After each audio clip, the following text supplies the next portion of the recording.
In our last video, we have explored Snowflake architecture and why everyone is talking about this platform. Now here is the fun part. Let's actually get our hands onto it. I am CS and you are watching the Snowflake Learning Series of 2026 on Data Stack. Let's dive in. Alright, so before we start building anything cool, we need our Snowflake playground to work with. This is super straightforward, so let me just walk you through it. I'm heading over to snowflake.com right now, and if you see at the top right corner, there is a start for free button. Let's click on that. Now check this out, we get a 30-day free trial and a $400 worth of credit. That's like more than enough for everything we are going to do in this series. So we are all set. Let's fill the basic information here like the first name, last name, email address and the rest of the details. Once that's done, I'm clicking continue. Here is where it gets interesting. Snowflake is asking us to pick an edition and we have three options here. Now standard edition gives us the core Snowflake features like the fundamental data warehousing capabilities that make Snowflake powerful.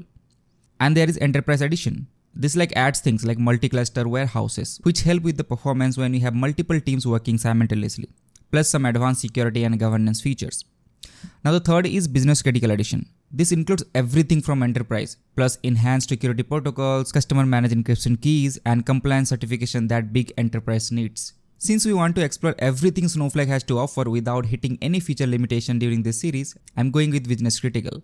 Now in production environment, this edition costs more, but remember we are on the free trial right now, so cost is not a concern for us. We'll actually deep dive into pricing and how these editions affect your cost later in the series.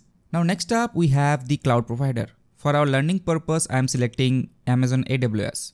This is just for practice, so any cloud provider works fine for us. For the region, I'm sticking with Asia Pacific, Mumbai.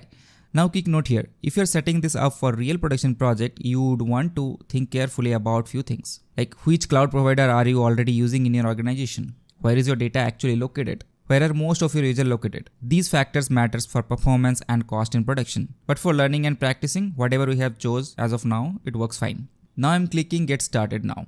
There's a quick survey that popped up on my screen. I'm just going to skip that, but you can answer it if you want to. It's completely optional. Alright, now I need to check my email inbox for the activation link from Snowflake. Let me open my email and there it is.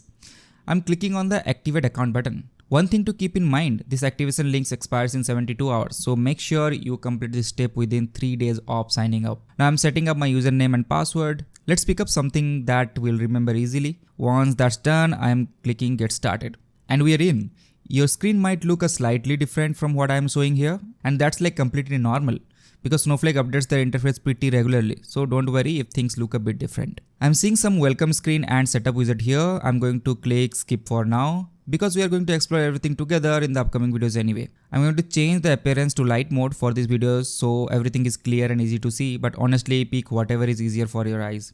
Now let's just quickly see how we log into our account. So after we have signed up for Snowflake, we received a mail.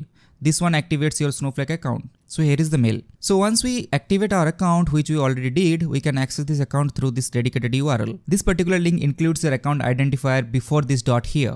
And with this, you can basically reach your instance directly. Now this is one of the options, and there are some other options too. Like if you go to app.snowflake.com here, and you can provide your account identifier, which you can grab from our dedicated URL itself, and click sign in. I will suggest you to bookmark your dedicated URL so you can easily log in whenever you want. Alright, we have got our Snowflake account all set up and ready to go. We are officially on this journey together. If this video helped you to get started, go ahead and hit that like button. It genuinely helps other data engineers and analysts discover this series when they are looking to learn Snowflake. And hey, we are just getting started here. I'm dropping new Snowflake videos every week, so subscribe if you want to continue building your skills with me. We have got some really exciting stuff coming up.